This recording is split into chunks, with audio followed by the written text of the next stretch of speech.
All right, episode 184.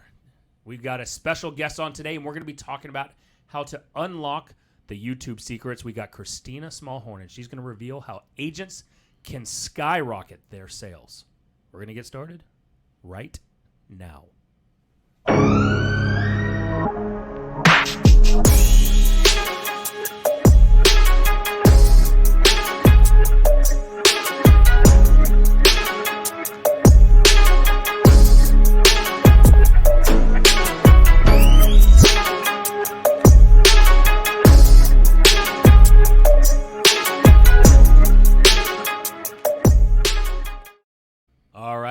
We have a return guest today. We have Kristina Smallhorn on, and she's going to be sharing some of the video, YouTube, all the secrets, because this is how to unlock those YouTube secrets. I think we had her on, what episode was it, Jesse? Episode 79. 79. Over 100 episodes. September 20, what did I say, 2020? 2020. September 2020. So we had her on September 2020. Her YouTube subscriber count is now over 247,000. 247,000 YouTube subscribers. So we're excited to bring her on and have her share some of her tips and tricks on this. And we're just going to talk. We're just going to talk video. We're going to talk business. We might talk a little shit. We'll see what happens. I plan on it. Yeah, exactly. So, but today's show is brought to you by our favorite loan officer, Mortgage Mike. Mortgage Mike of Texas. If you want to get that Mortgage Mike stamp of approval, just give him a call. He's stamping everyone right now. So go to mortgagemikeoftexas.com. Tell him that the guys over at the only real estate podcast worth listening to sent you there. And then as you're doing that and you're writing that contract, you're going to want to get a home warranty. You want to get that hard shell protection. You want to get it from the Ron Smith over at Armadillo Home Warranty. Just go to armadillo.1/Tor, T-O-R-E. And just like you're going to tell Mortgage Mike, you need to tell Deron, because I think he owes us some shirts, something like that. Yep. I still haven't gotten my swag yet. Yeah. I think he owes Beth Silverman a shirt as well. Get on it there. I mean, I'll take a shirt. He's too busy. He's too busy trying to adapt his bus that he bought. Did you see that? Yes, dude. He bought a school bus, and he's going to make that into his new house. Or it's awesome. I think Kristina needs to do a video on this one, so we'll have her. We'll bring her in for that. And then last but not least, our favorite property manager, Dana Wynn, with Homeward Property Management. All you need to do is send it over to Dana. She'll take care of it. If you got a rental property, if you're a landlord, if you're an agent that has an investor who wants to buy rentals, just send it over to Dana. She'll take care of it. HomewardDFW.com. Nice. It's funny. We can see, in these little things, we can see our guests on before we bring them on. And I get to do Kristina's podcast with her every once in a while. And she has these signature massive mugs that I want everybody, give us a thumbs up every time they pop. You see her take a drink from her giant mug today. Yeah. It will be plentiful. Yeah. Let's so Jesse, bring her in. Yeah. Let's bring Kristina in, and I just want her to, number one, share. Do we remember, and Kristina, you probably keep detailed records of how many subscribers you have, how many views, and all the great comments you get, because that's the one thing I watch in some of these Facebook groups is when these people would just try to roast Kristina in the comments, and she would just snark back. She's got the best comebacks. Oh, it's amazing. But in September 2020, do you remember roughly how many subscribers you had at that time? Oh, we can't hear 15,000? Okay, there we go. Oh, Sorry. there we go. That was Jesse's fault. That's all right. On me. Oh, so you had how many subscribers? Probably about 15 to 20,000, probably. That's around there. Bananas,ville. 15 to 20,000 subscribers. Mm-hmm. And now today it is, what is today? Today is May 10th, 23. About 2.5 years. 2.5 years, and you have 247,000 or and more. 41 million video views. Who cares about the subscribers? Wow. It's the video views. Over 41 million. See, I just learned something today. I've been so focused on the subscribers, and we'll get into this. She kind of gives me advice on the side, and she's like, you just understand everything you're doing is incorrect. I tell a lot of people that. she's like, you got to do it. So I'm excited to dive into it. Yeah, so kind of break us down how, for those that don't know who you are, and they don't want to go back and listen to the last episode you were on, give us that backstory of how you got into real estate, and then what moved you into video, and then what made you want to, or what got you into getting 41 million views. So became a real estate agent in 2007 in the worst real estate market on the planet. And so I was like, if I can do it now, I can do it at any time. And I figured this was actually a perfect time because I could have as much attention from the people that were more seasoned than me at that time. So I went ahead and got my license, did very well my first year. For 6 months, actually became rookie of the year for my office. Nice. Very excited. I'm very excited. And so then I, trudged along, worked with investors during that time. I learned all about short sales. I was rocking and rolling. Then the market had started to shift where you're starting to deal with like regular people buying houses all the time, which was really nice. And I had the worst clients on the planet, like literally the worst people. They are breathing oxygen and they happened to find each other and get married, like they wanted to buy a house. So I was like, I dealt with them the whole way through. I was like, if I never even the day of closing, I'm like, thank God it's over. And even at the day of closing, they were still just questioning everything. And when I walked out of there, I cried I was like, I think it was 11:30 in the morning. I went home, cracked open the coldest beer and sat on the back porch and just bawled. And I didn't even know if I wanted to be in real estate anymore. I'm like, I don't want to work with people like this ever again. I was like super depressed. I was scrolling through YouTube, found this little angry man named Gary V. And he was like, if you're not making videos right now, you're wasting your time. Content is king and all this stuff. And I was like, all right, well, let's see what this little guy has to talk about, So I started like going through his history and I was like, well, I'm an idiot. I can get on video. I can do this. So I started kind of like making fun of the business because like I cried about it. I might as well laugh about it. So I made all these like kind of goofy sketch type videos about real estate.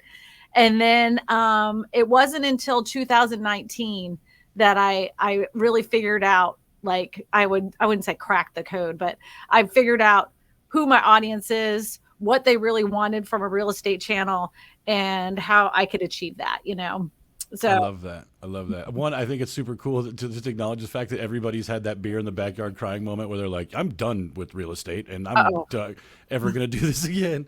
Right? I quit real estate every day though. I'm not going to lie. I quit real estate every day. Are any of those old corny kind of first Kristina videos up that you did from way back in the day, or if you went through and because I know I went through and cleaned up some of the stuff that used to be out there because I'm like, that's not a fair representation of who I am as even a person anymore. I don't even care. You know what? Honestly, you know what? It is what it is. I was starting out. I mean, I have videos with me in wigs. I have me being a baby. Like I was acting like a baby, picking my nose. They were all sketches. It was fun. And that one video I just was talking about ended up on the lighter side of real estate, the brighter side, lighter side of real estate. Lighter side, yeah. And that came out on Father's Day. Nice. In 2017. Yeah. 2017. I was pretty excited about it. So you, and that's, none of my videos, I don't even take them down because I just want someone to pick them up and make fun of them. I don't care. I don't either, just as long as they're talking about it. But so you started that journey, and I know we've talked about this in the past. Did you find success in it from the beginning? What was that journey, and then what does it look like today? Because 41 million views is massive, and so I'm assuming that today looks a lot different than it did in the beginning.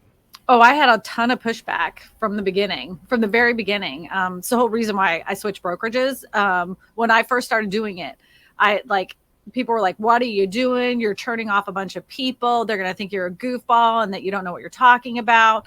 I had a ton of pushback, and I had, I would say, I had Facebook success, but it wasn't like in the millions of views, but it got my phone ringing, and it got people that I wanted to work with me, and even the dude that was like the worst person I've ever dealt with my whole entire life, his whole demeanor towards me once he saw those videos changed. I actually sold his house because he ended up getting divorced, and he ended up buying another house from me. But he wasn't the same person after watching me on all these videos. Like, he didn't treat me the same way. It was very bizarre.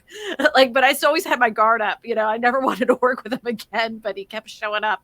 But where did you really start to see or what was the content switch over where you really started to see that hockey stick effect that people talk about? Because I see it how you approach it, but what was that monumental shift in how you were approaching it that allowed you to start seeing it differently? So I was just making real estate content, right? Like, just like they always say, oh, pick up the camera and just do it. Just start talking about your area, become the digital mayor. I mean, all of this stuff, I did all that. And I had done it longer than most of everybody else. And it was such crap. And I was like, why is this happening? Like, I make decent videos. I know what I'm doing. I even know how to edit. Most people didn't even know how to edit at that time. So I was like, what am I doing wrong? And then I was like down that keyword research freaking pipeline, which ends up being total nonsense when it comes to YouTube. That is not how YouTube's videos are found. I run into this guy because he had a video creation contest. His name's Daryl Eves. He's like, I win the video creation contest with making an advertisement for his Vid Summit, which was a spoof of infomercials. I get a 1-hour consultation. And the one thing he told me that I never got a grasp of is, you're making content for everybody. You're throwing spaghetti against the wall. You need to focus and you need to understand who you're speaking to when you're talking to them in the camera. Like, you're only talking to that specific person. And once you figure that out, you're on the road. And so he's like, look at your videos that you're doing right now. Well, look at the ones that are connecting with an audience right now. So he goes through my analytics. We start looking. And sure enough, it was all these videos I had done about affordable housing options. And I'm like, if I have to make one more freaking video about buying a manufactured home, I'm going to vomit. I mean, there's only so much you can talk about. Yeah. But I did it. I did it one more time. He told me, he says, you do it one more time, you'll have a video on your hands that will go viral. And I'm like, whatever, dude. So I did exactly what he said. I put out the video, and the day it goes out, it had like 76 views. And I'm like, another guru that's totally full of garbage. Just another one, And then 4 weeks later, I am at Vid Summit, and I'm going to walk up to him, right? I got my phone in my hand. I'm going to tell him, because, I won this free thing and the free ticket, but I'm going to tell him that he was wrong and he's selling a pack of lies. I opened up the app and I look, and it has 30,000 views. I went, shit. Whoopsie. He was right. What I missed from that original thing was that if I focused and did what he told me to, in 21 days, which I missed that part, in 21 days, YouTube algorithm will understand who my audience is and who they need to connect it with. And that video should take off, which it did. So I was like, all right, I need to know more. And so I just went down that whole, like, whatever Daryl told me to do, I did. And it was mostly focusing on a specific group of people, an audience that you can connect with, that you understand, have something that you can talk about. Like, every real estate agent has a superpower, every single one of us. There's one thing that when we talk about real estate, you could talk about it for 45 minutes straight without even catching your breath, no matter how hammered you are. That is your superpower. That's what you need to be talking about every single time that you're making a video. Those are the people that you want to connect with, because they're on the same level as you. And that's who your audience is. Only make videos for those people, period. That's it. Once you do it, then you will have success. It's interesting because we obviously talk about video a lot, and this is, even hearing this, it's an aha for me, because I have forever just still scattershoot my ideas, right? It's all over the place. It's clips from this show. It's the vlog idea, which I think was a great idea, but it was just so difficult. I mean, the amount of time that Jesse was going to have to spend editing content to even make a 10-minute episode was just not worth the return, right? But I have never sat down and been like, what am I passionate about in real estate enough to talk about it? Which I'm glad you threw in the distinction of hammered or not for me personally, but just because of this industry. You know your audience there too, right? But like, what is the thing in real estate that I care about so much that I would talk about it? Because you're right, talking about manufactured home and tiny houses, like, what are you going to say? And somehow you've managed to turn that into a weekly show that gets tons of views and all of this other stuff. I need to find out what my freaking thing is that I care about enough to talk about it, even when I feel like other people are bored with it. Right. So when I found out about the, like that video that took off, I'm like, how can I make even more content about manufactured homes? I can't do that, but I found so many things out about that specific industry that people that are looking for affordable homes needed to know about. And then when I started like really digging into the people that were watching those videos, I started to watch what they were watching and what they were concerned with. So then I started like, oh, well, they are really concerned about the housing market. They're really looking for something extremely affordable. Like they had other interests other than manufactured homes. They were just looking for anything affordable. Then I realized that my niche, my avatar, the person I'm speaking to is just looking for the most affordable way they can live their life. You know, that's it. So that's what I try to do is every video I make has to do with affordability and how is it going to be more affordable for them to purchase a home. And that's who I talk to. And is that still something, you know, because that was the beginning, right? So you got coaching from Daryl, and started to implement what he, like you said, everything he said to do, you did it. Is that something that it still looks like today? What is, I mean, because eventually you hit that momentum stride. That is your audience now broader? Well, you were always working. Like they're like, just because you have a viral hit does not mean that the next video that comes out is going to be a smash hit. Matter of fact, I just did a video that totally bombed that I thought for sure was going to do amazing. So from there, you have to kind of like go back, look at your analytics. What was it that wasn't connecting? It's always a job. It's always a job. But I'm really focused on trying to grow this channel as much as possible. My business model now is not the same as it was when I first started having momentum to my channel. I mean, I was just trying to buy, you know, help get buyers and sellers find a house in my local area. And then once the pandemic started, I shifted everything over to a referral based type of a channel. So at any time that anybody needs a real estate agent throughout the country, I always connect with them on my live streams and tell them if they are needing a real estate agent, I can help them with that. But my focus at the beginning, I thought was just for manufactured homes. It wasn't until later on I realized it was affordable housing options, how they can buy land for an affordable home, what they needed to know about that. I also like kind of pulling the curtain back on what's happening in that affordable housing industry, because there is so much corruption, and other people like to hear that as well. They want to know what's going on. They like when you pull back the curtain and see the little man behind there. So yeah, I have a better connection now with my content than I did then, because I understand what that person really wants. I call my Frank. I named him. His name is Frank. And it shows up in your engagement too, right? Because you see people in the comment section. It's hilarious. They're like, there'll be somebody from Montana asking this very specific, you know, question about, you know, their very specific area, and that was what alerted me to the simplicity of it, right? And it's not to take anything away from the viewers, but the average consumer out there doesn't even understand the basic thing that we understand, that this is going to change dramatically from county to county, much less state to state. And through that, she's been able to build this like network of communication where people are on there asking questions, they're engaging, they're like, it's a whole environment, right? And there's hundreds of people on there. I'm a different version of myself when I'm on there. Kristina's show is so much more buttoned up than ours, right? Like we were still figuring out the title of this show like an hour before it. Kristina's, you know the exact time, you have the articles you're going to be discussing, right? Like you have all of the information out before, and you go in, and even to the point where she guides me as a speaker on there, where I use abbreviations, right? FSBO, right? Or ROI. You know, she's almost like, hey, you need to explain to them even what those words are. And when I realized that, I was like, we're all overthinking this content. We're all thinking we got to come up with some idea nobody else has. And in actuality, we need to be talking about the most basic stuff, because that's where you're going to meet almost everybody, because most people just don't know nearly what we know about this stuff. And I was like, I am overcomplicating the shit out of everything I'm doing by trying to speak above people's heads and costing myself viewers because of it. Yep.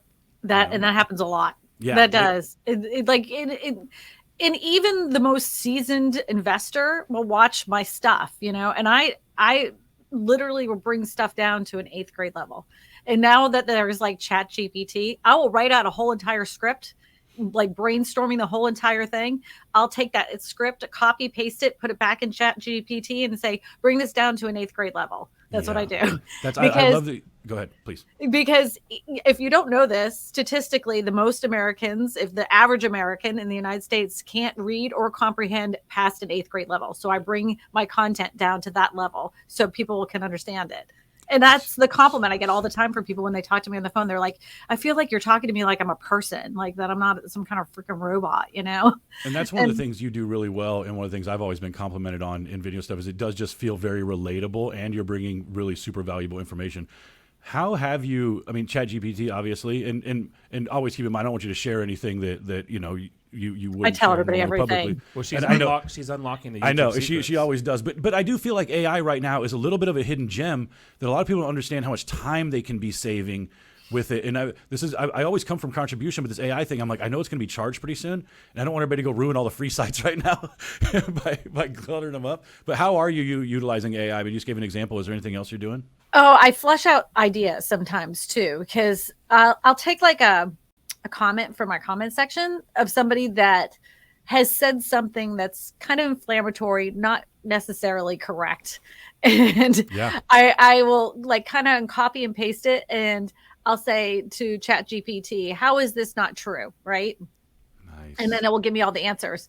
And then I keep expanding on that because I'm having the conversation with ChatGPT. And by the end of it, I'm like, okay, now that we know all this, how could I turn all of this information into a video? Right. And so it doesn't always work. It doesn't always work, but it gives me, it really is a great way to like brain dump, you know, like you can brain dump all your ideas into. Sometimes it doesn't work though, because I was trying to get it to say that buying a house was a scam, you know, and it was like, it's not. It kept saying it's not a scam. And I'm like, but how could a person feel like it's a scam? And they're like, we're AI language, and we're not going to tell you that it's a scam. You should ask him, what would Grant Cardone say about buying a house? I know. Start him there. What would Dave Ramsey say about buying a house with a mortgage? I think that should be a play right there, right? So I think, could you make a whole show based on that? Because that was a question I wanted to go down. Is I now use AI, like I had AI make engagement social media posts now. So if you see any of my posts, it probably has Has emojis in it. AI wrote it. Definitely, if it's emojis, it's definitely AI written, because I'm like, add all the emojis in there. But for someone starting out, Kristina, you know, it seems saturated, right? I don't know if it's just my feed, but every other ad I'm seeing is from a YouTube or social media guru who is saying how they've made millions of dollars in commissions because of YouTube. They've never done a You're cold gonna fire call. up on gurus. They've never done a cold call. They've never been rejected in their life. Everyone loves them. Okay. So I want to go down that path, because every agent I talk to is attracted to that, because who doesn't want to pick up the phone? Who doesn't want to be rejected? Everyone wants to make $1 million without doing any work. Right. But making videos is work.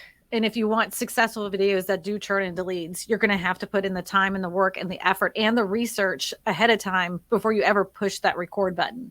I don't do anything with a video until I've already done the title and the thumbnail ahead of time. And I'm planning out the whole entire thing. That takes a lot of time.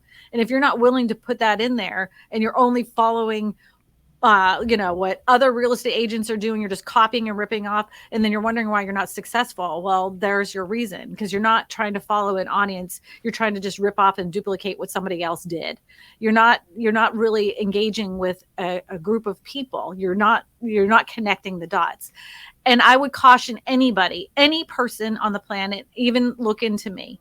If anybody's selling you a program to sell real estate or get real estate leads, and they have no success on themselves, if they only are sitting at, less than 100,000 subscribers and less than 5 million views to their channel, that makes literally no sense to invest your $5,000 in their program. Absolutely no sense. Investigate the people that are teaching this course as experts to make sure that what they're saying is true. Because most of the time it's not. They're just ripping off somebody else's program and spitting it back out to you, and hope to God it works. I was actually having a conversation with an agent the other day, and we were discussing this exact thing of just how much R&D, rip-off, and duplicate there is in real estate. When it comes to, we call it proprietary information. It's so hard to make anything proprietary when it just comes to real estate or even like the YouTube stuff. But it seems so obvious to me. We've early on in this show, we would have people on without really vetting them, right? And you can very quickly, especially on YouTube, go and see where their subscriber count and their view count do not match up at all, right? They have like, 250, 300,000 subscribers in their most recent videos sitting on like 200 views. I'm like, shouldn't you just get a few views just from all the people who subscribe to your channel who just scroll past your shit? And it seems really obvious. But I've also sat in these coaching environments or these guru type platforms where they're training people to do this stuff. But where they don't, I've heard them say, hey, look, once I started charging more for my product, the exact same product, people started believing it was more valuable, right? And I think that's what you run into a lot of the social media gurus. I fell into it last year. I told Kristina, I won't mention the person's name, but I paid a lot of money over the course of a year to coach with somebody on social media for stuff I could have gotten from their Instagram page for free. Come to find out they're trying to build a referral network. If we had to throw out 3 names, who would that be? Here's the thing is I'm actually not afraid to throw people's names out. I just don't want to. I don't want to take anybody else down with me. I will say this though. There is something to the fact that they've taken the time to curate all of that content and put it together, and it's not like mismatched all over their Instagram page. There is something to that. If you don't want to spend the time finding the right information, and it's all in order, but I would also just say that, like, if you want to make sure that the value of what you're spending is worth it. Yes. Like there's several out there that they're so full of it. Like the lies that come out of their mouth, first of all, just make me so ill. There's one that is charging such ridiculous money, and they are lying. They are lying so much. And I just want to. And it's so hard to tell too. I mean, like in that, we said it on before. You make a lot of money just selling crap to real estate agents, but it's the same thing with lead flow. I mean, it's just everybody's trying to find the easy button. They want to do it through video, or they want to avoid the pain of hard lead generation. So there's a product to sell out there to people, and I'm glad that you take such an adamant stance against people who are kind of dicking around. Well, I do have a course. I don't know if you know that, but I don't. I know you do, but yours is. I mean, and I know that, but yours is legit. I mean, like, yeah. I mean, I don't let anybody. I don't even let everybody in. If you're not dedicated and doing it, then I don't let you in. Like it's just bad. If you're not going to put the time into it, then I'm not going to. Like, because it's work. It's really work. And if you're thinking that it's not, then or you're just waiting for the easy button or the serious hack, then you've wasted your own time. So it's one-on-one training too. It's not just like you go and you get this course and you never see the person that you sold it to in the first place. I'm there every single week, and I'm helping people, hand-holding them through their whole entire process of them. 7 weeks, you see me 8 weeks, that whole 8 weeks, once a week. And we talk about your channel one-on-one. And I want people to be successful. That's my whole thing. And I want them to say, wow, look how much more business I've gotten because of this. Because it isn't just about, for me, it's not just about selling a house or representing buyers and sellers. I want you to make money in other ways, because you're making this content that's taking you all this time. I want you to be able to have sponsorships. I want you to have affiliate links. I want you to have a referral pipeline. And then on top of it, you really go viral. Then you can get AdSense on top of that. So that way you're having 4 streams of income other than buying and selling houses. That's what my program's about. I don't even think people think about all those other streams of income that could come in from that. No, and it's very lucrative. Like, and then they should be thinking of that. Like, you're putting in all this time, you're spending money for videographers and editors and thumbnail designers and all this stuff to get your $1,500 in 1,500 views to it, and then you sold a couple homes off of it. You're thinking, well, that was a win. Yeah, but you could have had 100,000 views, and you could have had 5 referrals from it, and sold a couple houses from it, and you could have had affiliate links, where you made another $500 off of it. I want you to have money, lots of it, where you don't even. That was the thing that, like, my husband during the pandemic was like, I can't believe you're not going to be selling houses. I'm like, I have to make this work. I have to make this work. I have no other choice, because I don't want to be around people. My dad had leukemia at the time, and I didn't want to be the one that killed my dad because I brought home COVID. So I was like, I have to do it this way. So I figured out every possible way you can make an income stream, so that way I didn't have to be around people. And then when those checks started rolling in, my husband sat back. He was like, you cracked the real estate code. You know, like he's like, you haven't sold a house in 6 months and you're rolling in it. I'm like, I know. I know. And I just like, like doing the little happy dance around the house.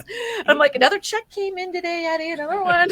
That's awesome. So how many sources of income are there? If you've looked at all of them, because you mentioned 4, is there a lot more? Because this is foreign language to me. Mm-hmm.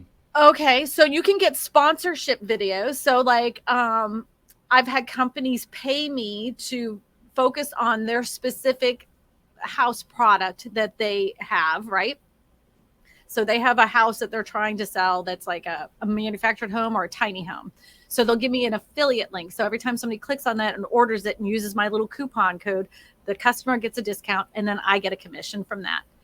Then you can also get paid for the creation of the video itself. So you get a flat fee on how much you would charge for them to make that video. Then you can also charge for how many views you get to that specific video. If it reaches over 1 million views, commissions from that point forward start going up another like $100, let's just say. And then you can also make negotiations for if you wanted a little house in the backyard yourself, you know. Exactly. And then like another way you can make money is like I have affiliate links. You're gonna die laughing when I tell you this, for my clothing, because I wear like these ridiculously looking stupid overalls in all my land videos, but every time I wear them, people want to know where they came from. I've made a boatload of money off of those dumb overalls that I bought on Amazon. So genius. Like all this stuff, that anything that's available or in that video, make an affiliate link, put it in the description. You'd be surprised how many people click on it. Well, and that's the thing too, right? Like even just YouTube wants to reward you for connecting other businesses. So even just the act of putting all that additional information in the description is going to make your view a little bit, or going to make your video a little bit more palatable, or no? Like, because I've heard that, or is that not? I don't want to dive too far down that, but no. Well, because they don't really want you to go off platform, right? Right. YouTube is not real keen on you going to another platform to go shopping, right? Yeah. So I kind of tuck it in there. Like I have I put it a little bit lower, but you'd be surprised how many people actually ask for it. Yeah. And so sometimes I'll put it as my pinned comment. Like, did you like the video? You know, let me know in the below. And if you liked my overalls, click this link right here. That's a genius way to do it too. I mean, I love that. I mean, look, we're all entrepreneurs, and we should be looking at how to earn revenue off of everything that we're doing, or at least zero out our cost. To, as someone's getting started this, or maybe they've attempted it didn't go well, and they want to bring this back in. For example, I don't know what it's. There's been something in the water this week, but I've talked to more introverted realtors this week who don't want to make calls to anybody. They don't want to hold open houses, any of that sort, but they want to be really successful in real estate. And Video's the way to do it. And that's what I said. You know, I was like, well, you need to go down the video path. As they're getting started, what should be their focus from day one, and what would be an expectation of their out-of-pocket expenses to kind of get this thing rolling? Your out-of-pocket expenses should be very minimal. Like, honestly, these phones have improved so dramatically. I use this phone when I've been using my phone forever. And even through all my walk-through tours that I used to do when I listed houses, I always did with my cell phone. No one ever believed me. Real estate agents used to pay me to film their houses with my cell phone. There's no reason why you can't film with the thing that's in your pocket, which is this. The only thing I would tell you to do is to get yourself a good microphone for that phone, so that way it's nice, crisp, and clear.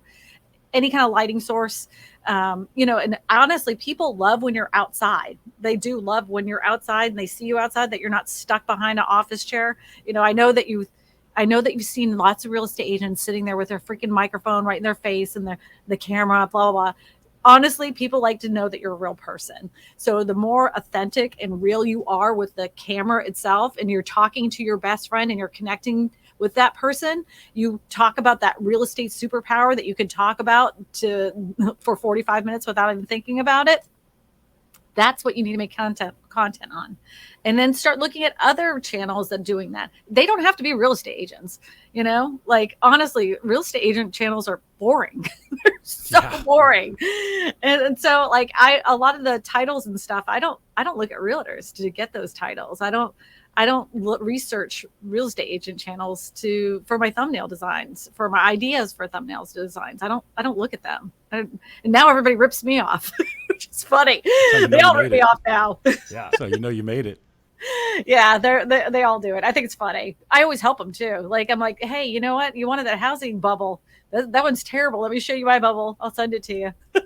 So I love that. And then how many videos a week? Like, then there's, I'm always going to go off of what I've heard from the quote unquote gurus. How many videos a week is ideal for this?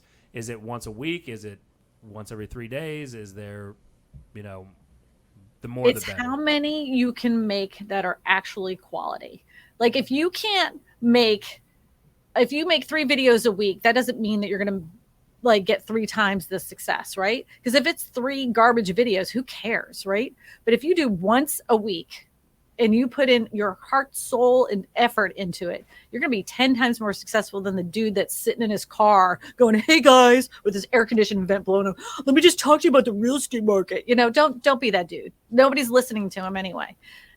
Be real, take your time, make a good video, spend time trying to understand who you're talking to, make a good title, make an excellent thumbnail, and you're going to win. Okay. I want to ask Matt Aguirre threw a question in there about Jessica can pop it up, but just what are your thoughts? Because I make a lot of shorts on the same channel as the long form content. Are you even messing with shorts, or is your long form content just doing all the heavy lifting for you? So I know who my avatar is. They're boomers and late Gen X, older Gen X.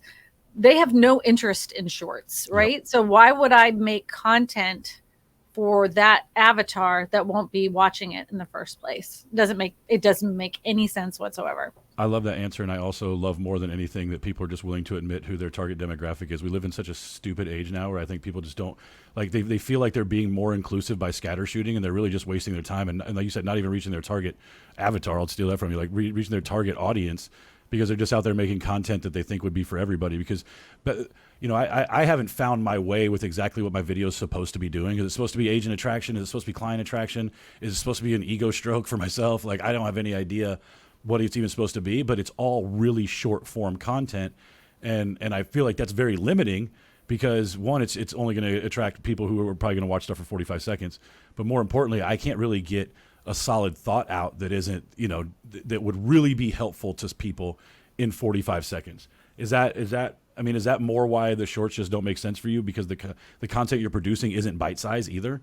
Well, yeah. And I think that if you look at shorts and you like take the whole real estate equation out of it, just look at yourself as a person when you're consuming shorts or TikToks or reels, you're doing this, right? You're just watching it. You're looking for a laugh. You're looking for entertainment.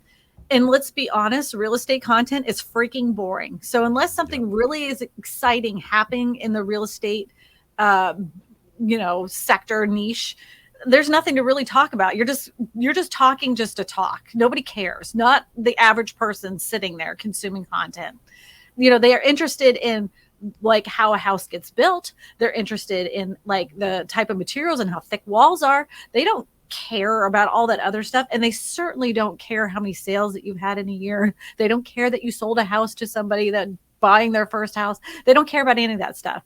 They look at it as, how is it interesting? And if you're going to make that 45 seconds interesting, you're going to have to. People love to hear about the freaking housing crash. They want the housing market to crash so bad, and unless you're going to make 45 seconds of just housing crash videos one right after another, those are, to me, the only shorts that I've seen that have worked in the real estate niche.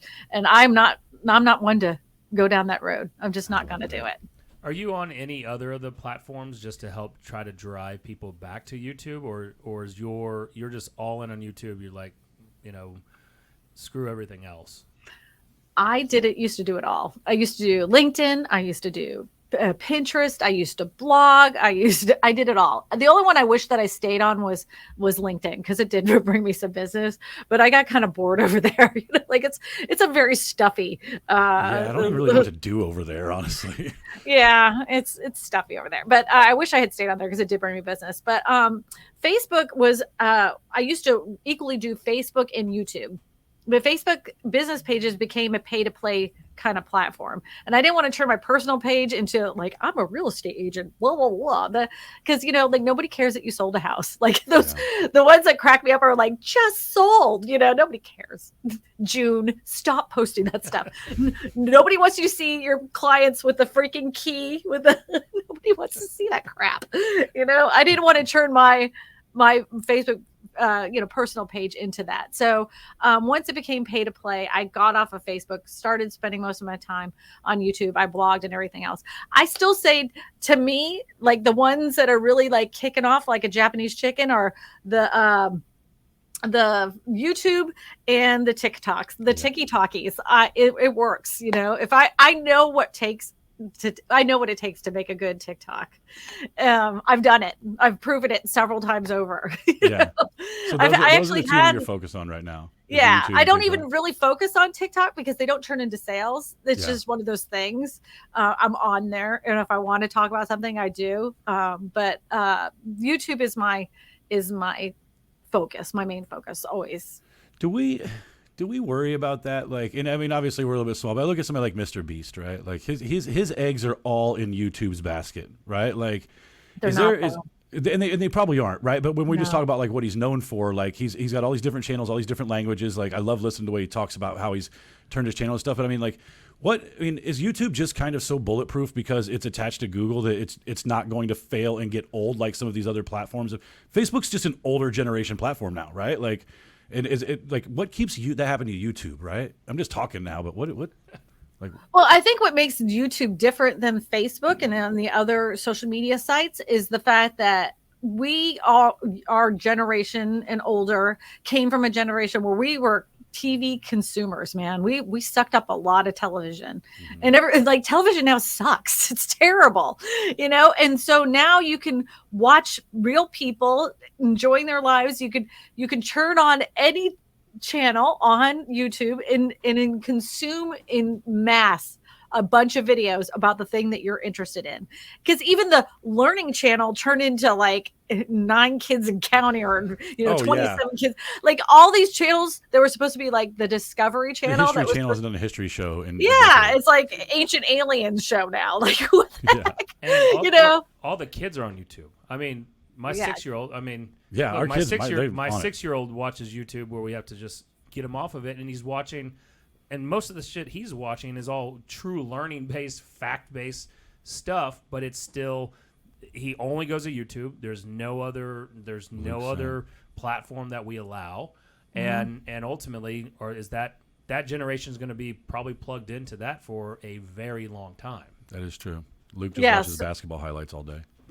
Yeah, so they but our Generation X and older, has gotten bored and tired with regular television because they can't find what they want to watch. So they turn to YouTube, and then they have a personal connection with the person that's on the other end. They feel attainable. There isn't this distance between, because like if you watch a host watching the Today Show, that you'll never have any kind of conversation with those people. They're just people on the TV screen, right? Yeah. But when you talk to a person that's on YouTube that makes videos and you can call them on the phone, they feel like the most important person on the planet because you've actually spoken to them on the telephone. Like they have this conception that you're a star, right? And you took the time to have that personal conversation with them. It's now they are gravitating to YouTube very quickly. Like my audience is a lot of boomers, believe it or not, and a lot of older Gen X, and they really enjoy YouTube. They don't even watch regular television anymore. Do you think that it would be possible for somebody to actually grow a legit YouTube following? Like, because now you do the lives, right? You have the weekly lives on Sundays, and you usually do it with a guest. I'm just thinking like an agent who finds that thing that they feel comfortable talking about, but doesn't have access to other agents to sit and chop it up with, and doesn't have the ability to edit. Because you build an actual YouTube following just going live for 45 minutes twice a week and talking about a subject or is that going to be, is that something that you started doing after you'd already built something? No, I did the live thing from the very beginning. Okay, so yeah, I didn't know that. Yeah, so but my live my live shows at the beginning were just entertainment. Like they were like, it was real estate trivia night, and then they would win a giant cup, this big giant cup. There you go. Yeah, so it was just like me goofing off, like I was really doing it to have fun, and I wanted other people to have fun and talk about real estate. It wasn't the market that it is now, right?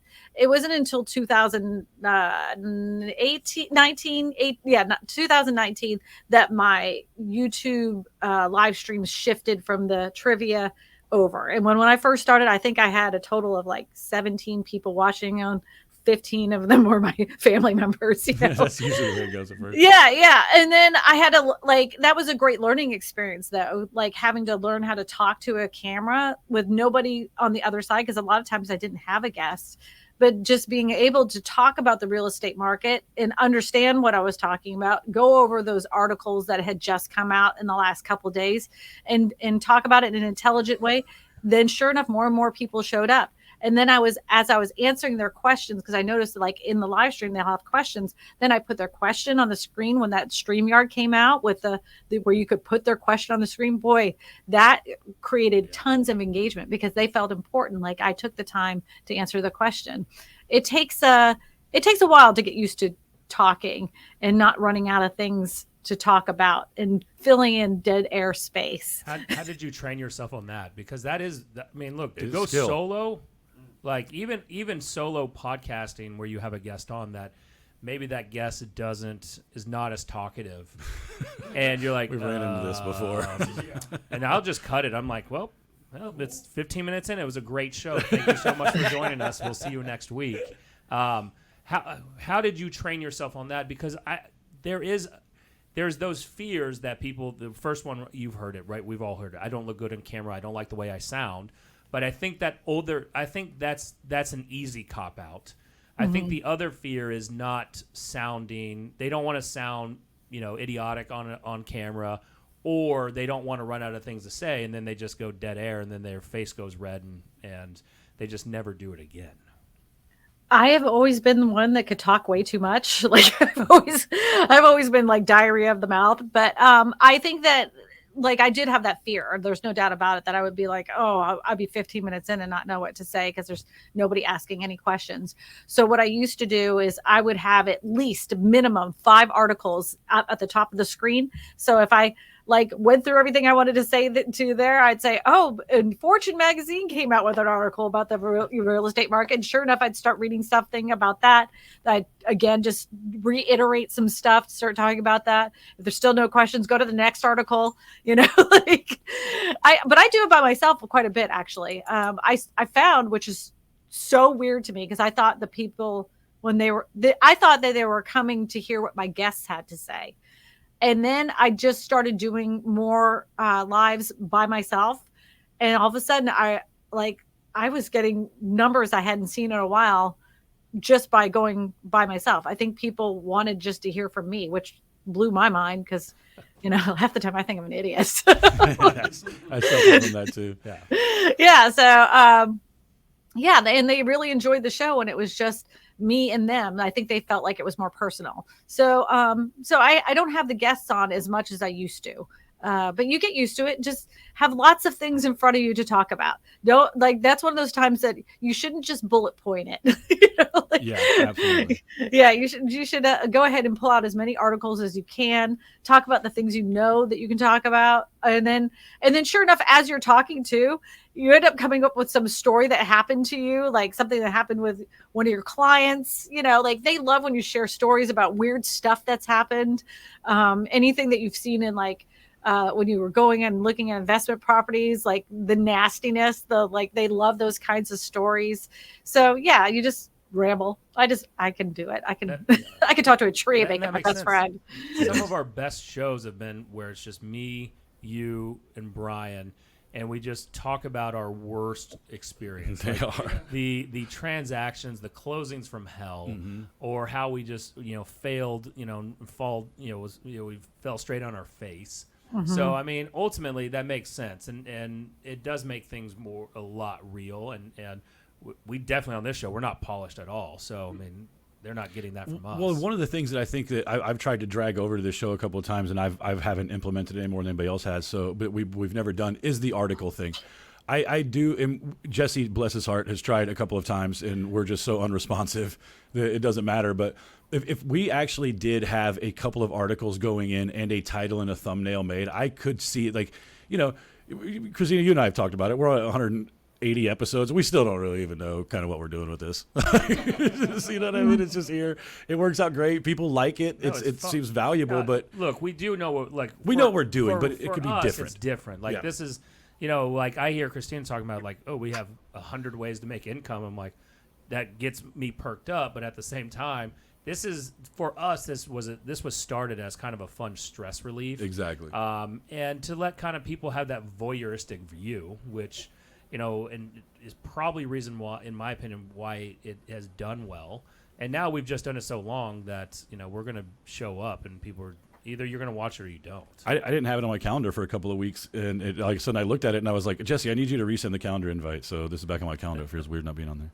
So, well, I know we're getting ready to wrap it up. I Really? want to give you the what? I don't know. Are we? Did I not talk enough? No, you did. Am I that guest? Am I the guest that you're like, oh my god, they just No, didn't we don't. say enough.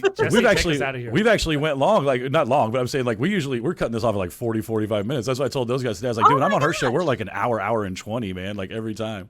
So here's a little YouTube tip that I didn't learn until later on, is that if you only live stream for 30 minutes, you're hardly going to get any kind of replay, right? Really? But if you go for over an hour, you're going to watch the live viewers go up.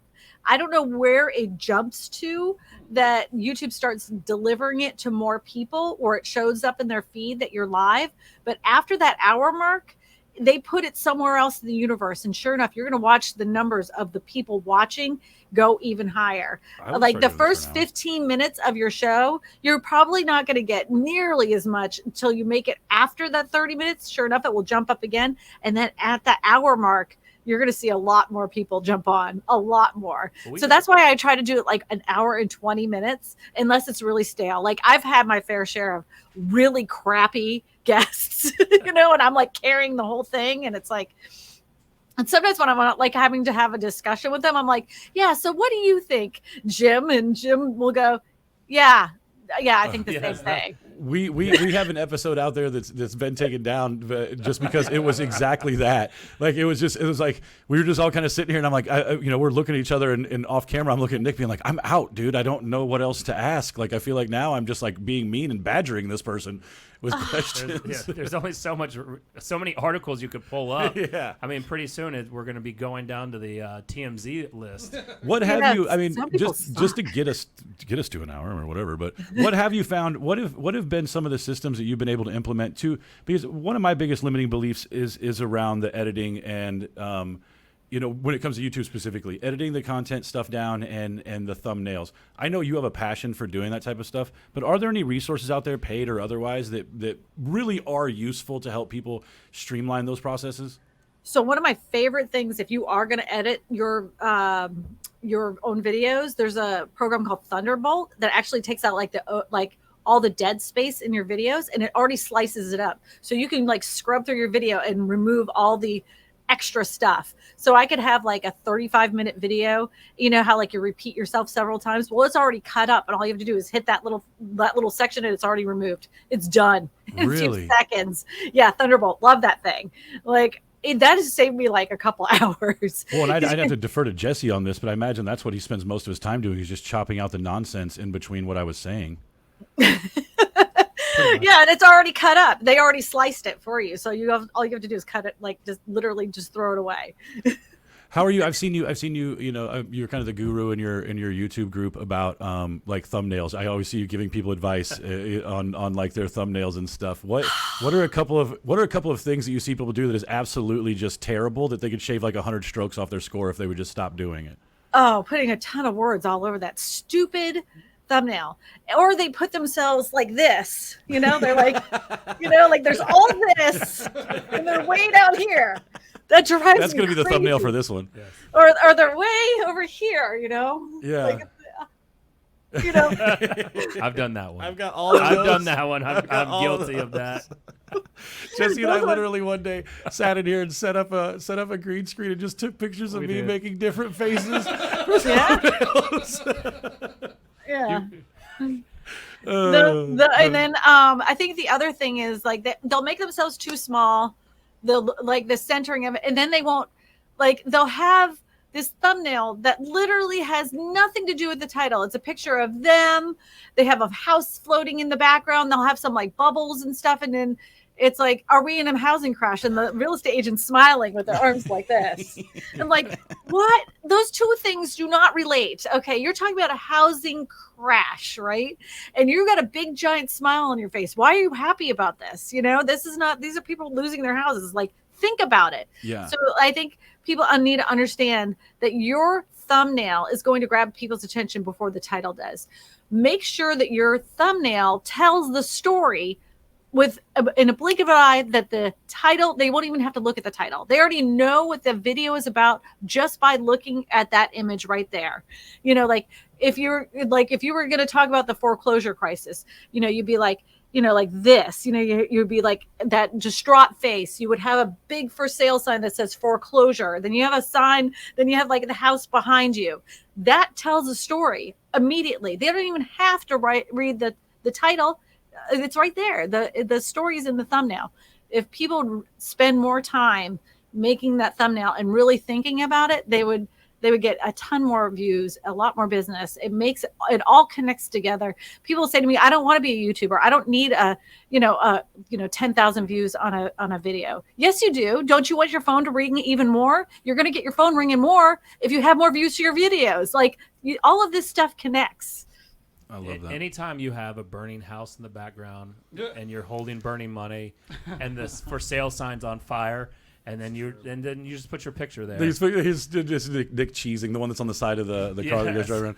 How much do you subscribe to the kind of, because this is one of the other things that YouTube is really notorious for, is like the video not matching the thumbnail, in the sense that like the headline's really salacious, but then the video's like, hey, it's actually not that bad, right? Like, or it's like, how much do you subscribe to like how, or I don't know how to describe it. How do you maneuver that space to where you're still getting the right people in, but also making it catchy and you know, doing the stuff that you want to do to make it cool? Yeah, well, don't lie, you know, Yeah. Don't lie. That's all there is to it. You just don't lie. So if you're going to make a title that says the collapse of the rental market, show all the ways that other people say that the rental market is collapsing, and then show them the evidence of why it's not collapsing, I like that. You know, be honest. Like a lot of times you'll read these headlines from like Yahoo News or any of those, Fortune magazine. You know, they have these like ridiculous headlines, but if you actually read the article, it says the exact opposite. So do the same thing, but be honest from it. Say like, Fortune magazine just has come out with the fact that they say 27 real estate markets are declining to the point of a real estate crash. But if you go into the article, let's see what it really says, and you show them what it really says. Then you pull up the real numbers from the National Association of Realtors. Then you pull up the numbers from, you know, Moody Analytics. You pull them all up, you know. Yeah. What are some ways that people get their videos copyrights tagged and stuff like that in YouTube, to where you can't even show them, much less? Because I've had some videos like months later all of a sudden just disappear, right? And I don't know what I did wrong. Is there anything there that you can prevent? So someone might have claimed your content as their own. Right. So that's happened to me. And I'm like, I put it out first. It's got my face in it, you know, and then I get it back. I get it restored. You have to always check to see where, like, if you go in your analytics on the right-hand side, it will say copyright. Click on that and see which videos are out there that other channels have ripped off and claimed as their own. Because you see many people out there using clips from TV shows and all right, this you can stuff do that in their videos, and I'm like, how are they getting, or just using it? Like, how are they getting away with it? I don't understand. So you're repurposing content. What you're doing is you're taking an actual like clip from the news or whatever, and then you're going to make commentary on the clip they just saw. So it all blends together. So it's not that you're just sharing the source. So you're going to have to, like, show that, you know, this came from ABC News, and you put the date at the bottom and everything else courtesy of blah, blah, blah. But you're not going to make the whole entire video about that. You're only going to use a little clip, a little sound bite that came from that specific show. They do it all the time. And then that's considered fair use. If you ever have a dispute with that or whatever, you can always go back to YouTube and say, look, this is fair use. I use this as like a restorative, or I forget how they repurpose content. And I made it, commentary on the specific clip that was said. Like I do it with Jerome Powell and his, he loves to talk to the reporters. So whenever he says something nonsense, fucking mouth. Yeah. He Mr. Flap his lips, let's just see how he can screw up the markets just by flapping his lips. Bro, he does it. You and the 4 people in this room all agree on that. Yeah, he's the whatever. Anyways, but I will take some, I'll go to ABC News, I'll see what he says, and then I'll see. And then I'll make the comment. I'm like, well, there's Jerome Powell flapping his lips again. And in that remark, he was saying that he's going to collapse 1 million jobs just so he can make homes more affordable. I don't know how those two connect, because he's assuming that 1 million people have a house, but in his brain that works. That was different than the actual original content. I have transformed. That's what it is. Transformative content. I've transformed it from the original purpose of it, made commentary, and then use that in my own video. That then you can make a claim. You can make a claim, but it's only like a few seconds. Yeah, and I like that too, because I think also what the hidden sauce in that for real estate agents is, I mean, obviously, if you're still selling real estate, this just makes you a better agent to have better conversations with your clients as well. This just makes you a more educated and more confident fiduciary, because you're doing research on the industry. And we can just be honest, most real estate agents don't read articles about real estate at all. No. You know what I mean? So they're so uninformed that you're going to look like an expert just by knowing some very basic things that are happening in the industry. I'm always blown away how many people don't know what's actually going on, especially in the affordable housing sector. Oh my God, it blows my mind. It blows my mind. Like some of the predatory lending practices that happen in there, and some of the biggest names in affordable housing are doing the worst disservice to the customer. And how many real estate agents have no clue on any of that? And most of them won't touch it because it's too low of a commission for them to help anybody that's selling their mobile home, for instance. They're like, no, that's too much work for me. So and I'm like, we're in an industry where like 84% of people wash out in 2 years, but somehow there's also this like snooty thing where they're like, I don't want to do that deal. It's like, well, there's some people out there who need to be doing some kind of deals. Otherwise, why are so many people leaving every year? But right? my time's so valuable. Yeah, I know. They're making less than, what's the average real estate agent make? Was it 40 grand a year. 47,000 a year. Yes, That's what the average. $47,000, and they're passing up on helping people and probably earning a commission and probably earning more than $47,000. Yeah, $47,000 before you pay a single dime to taxes and or what it costs you to run your business. So you get below the poverty line real quick there. So one of my first real estate deals here in Louisiana was a girl who was a single mom, and she needed to find somewhere affordable to live.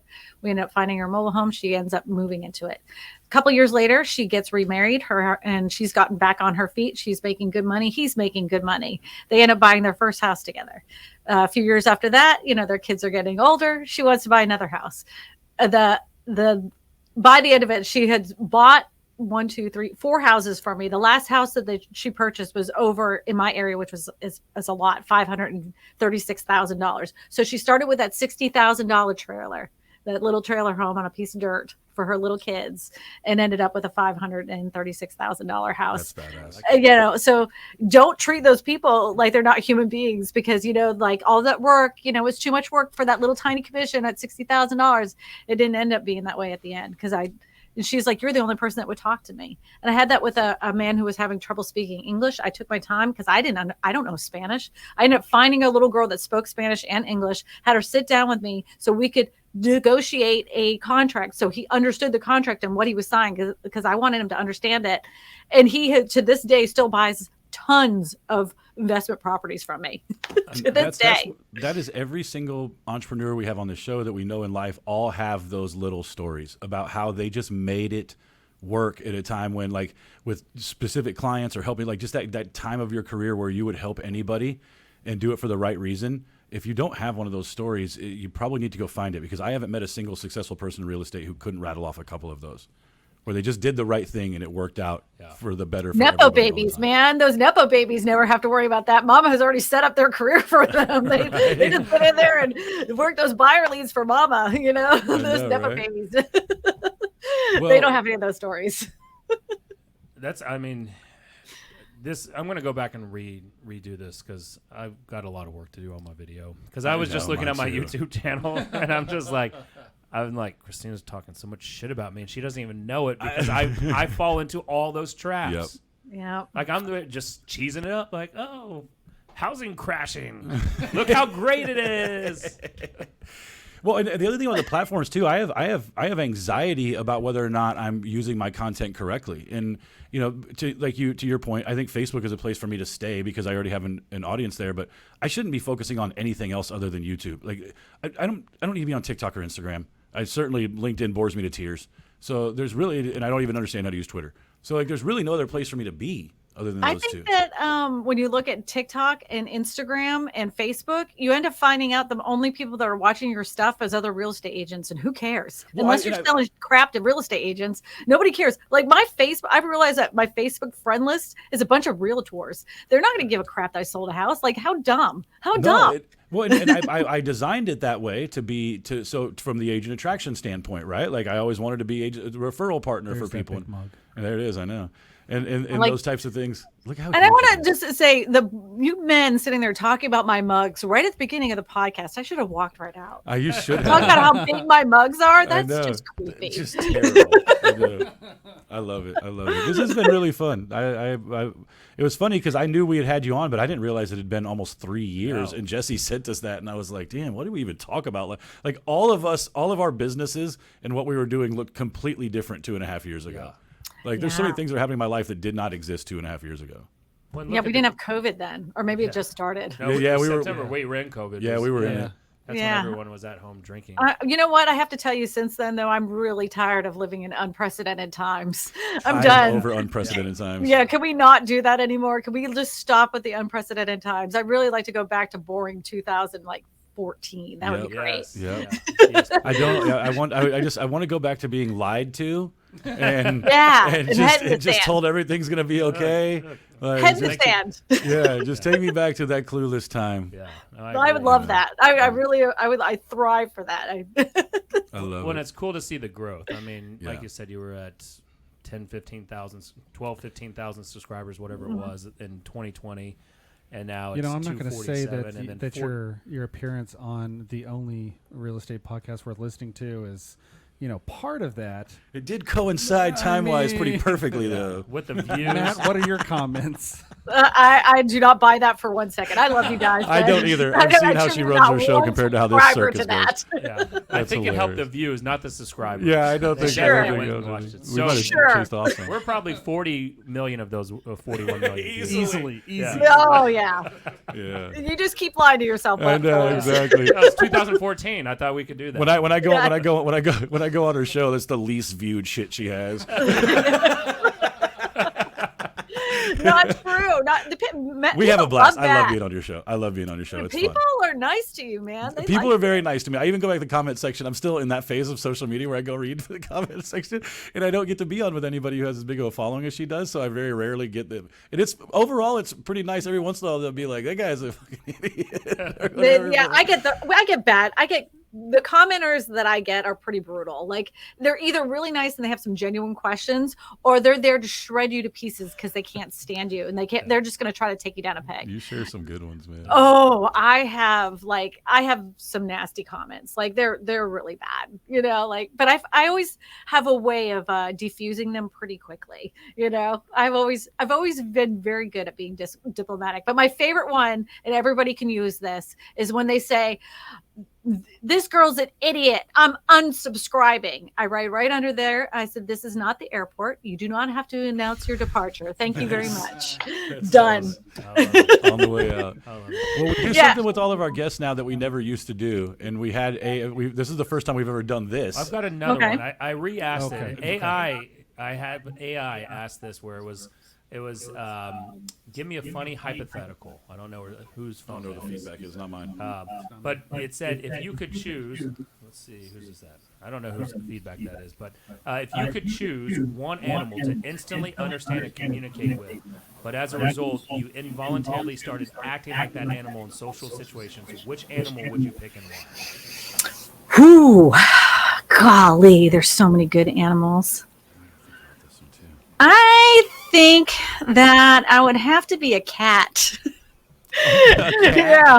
I love a cat because they really have the I just don't give two flying flips kind of attitude. But I think it'd be really alarming if I tried to lick private parts. That is true. I'm trying to wonder, like, the thing is, I can think of lots of animals that would just be fun to have around the office, but I don't really know how they can do anything for me. That's the part of this that has me hung up. Because I immediately go to like monkeys, like, because I feel like I could just have them go get me never stuff. Monkey. But they're so disgusting, man. They feel like sandpaper and they smell. They're so gross. I've seen dogs getting beers from fridges before. So like, if I had a dog that could go get me stuff, when you can understand them too. But cats have that definite, like, because I genuinely care sometimes too much, right? But cats have that, like they don't give. They'll go live with somebody else tomorroh. They don't care. They'll set your house on fire and walk away. Yeah, and be like, they go live where's with the my next door tree? neighbors. Watch how they burn down. Then I'm also like, then I'm thinking like, is it just our industry, and do I really need protection? Like, is it just like out of control clients? Do I need something to get them back in line, right? Like, do I need something just like you need to focus your content on people that you want to work with? Then you won't have out of control. You won't have out of control clients. That is true. I don't have any out of control clients anymore. We should do a whole show on just picking our clients out. Well, and that's the whole other thing, though. That, I mean, if I can leave you with just this, if you don't have the clientele that you want to work with, then start making the content for the people you do want to work with. If you're making content with a bunch of, like, you're throwing spaghetti against the wall, then stop doing that and start making the content for the people that you really want to work with. And you're going to have a lot more success. And you personally are going to be a lot more happy because you know how to work with those people. You are on the same level as they are. They understand and you understand them so much more than if you're just trying to appease to everybody. If you are not an investor and you're making investor content, first of all, you're going to be miserable making that crap because you don't love it. And secondly of all, when investors call you and they're asking you a bunch of questions and you're floundering around like, a fish out of water, you're going to look like an idiot. Don't do that. Don't do that. That might be the best piece of advice from the whole show. Like, because that's the thing is, if you're not doing anything right now, just make video for the people that you want to and see how it works out, right? Yeah. Just put it out there. Yeah. I love it. Yeah. Two things. Kristina, where can people find you? So you can always find me on YouTube, KristinaSmallhorn.com, Kristina with a K. But if you want to work with me and you're super, super duper duper serious, like serious about doing YouTube, not that, you want to find the magic hack. No, if you really want to have one-on-one training and get your YouTube channel making you a boatload of money that you don't even know what to do with and you're crying at the end of the year, go ahead and message me on Facebook. Or you can reach out to me on my email at info@KristinaSmallhorn.com. It's the Real Estate Video Geeks. If you want me to give you a link, Nick, I can give you a link to it and you can put it in the show notes. Let's do that. If we can do that, and Jesse will handle all that for us. Yep. And Jesse, is Tour Studios, is the website up and running on that? The website is not up and running, but they can reach out through many, many different avenues, through our Facebook page, our Instagram, and they can reach out to me personally. Look, so guys, if you're local, you're a real estate agent, you're a mortgage professional, you're Theron Smith with Armadillo Home Warranty, and you want to come in and use our studios. This is now up and open, and we've got Jesse, the producer, Showalter, handling things for you to make you look good, to make you sound good, and to produce amazing content for you. So get with Jesse for Tour Studios, and then go support our other amazing sponsors. We've got Mortgage Mike, so we've got Mortgage Mike of Texas. If you're needing to get that Mortgage Mike stamp of approval, you need to get that client approved for a loan, or you yourself are looking to buy a house, get with Mortgage Mike. He will take great care of you. MortgageMikeOfTexas.com, as well as Theron Smith with that Armadillo Home Warranty, that hard shell protection. Just go to armadillo.1/tour, TORE. And then last is Dana Wynn, our amazing property manager at Homeward Property Management. Just, like I said, we're seeing a lot of people wanting to rent their house out. We're seeing a lot of investors enter this market because, like those thumbnails, we're seeing all these houses on fire. I don't know where all these fires are coming from. Do you know why they put fires in there? Why is that? Because it works. People click on fire. Because it works. And so when you're looking for those fire burns, or when you're going to go buy that rental house, you want to get a return on your time. So you want Dana to manage it for you. Just go to homewarddfw.com, and she'll take amazing care of you and your tenants. So, Kristina, thank you for joining us. Next time you'll be on, I'm sure you'll be at probably 150 million views. And Yeah, I have to tell you that for the last couple months, I've been kind of taking a little step back from YouTube because I am dedicated to helping these few real estate agents that I've had in my group.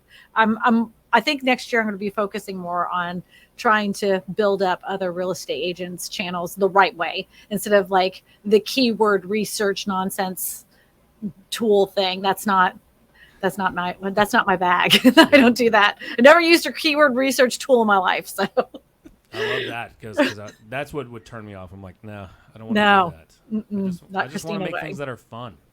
Yes. Don't we all? I love it. And people watch it. Yes. And people watch it. Please, watch it. Please. So thank you again for joining us, and we will be back next week. Make sure to join our Facebook group, the only real estate group worth being a part of. And if you aren't watching the video on this, maybe you're watching this on YouTube, subscribe and leave us a 5-star review over there on iTunes. So, Kristina, until 3 years later when we have you back on, we will see you again soon. All right. So long. Farewell. Avita saying. Bye. Thanks for watching the show today. Make sure if you're watching this on Facebook, you head over to our group, the only real estate group worth being a part of, so you can watch the extended conversation. If you're watching this on YouTube, make sure to like, subscribe, and hit that notification bell. And if you listen on the Apple Podcast, leave us a review. We'd really like it. So just do it. Do it. Do that over there. Go to this one, and then go to that one. Thanks.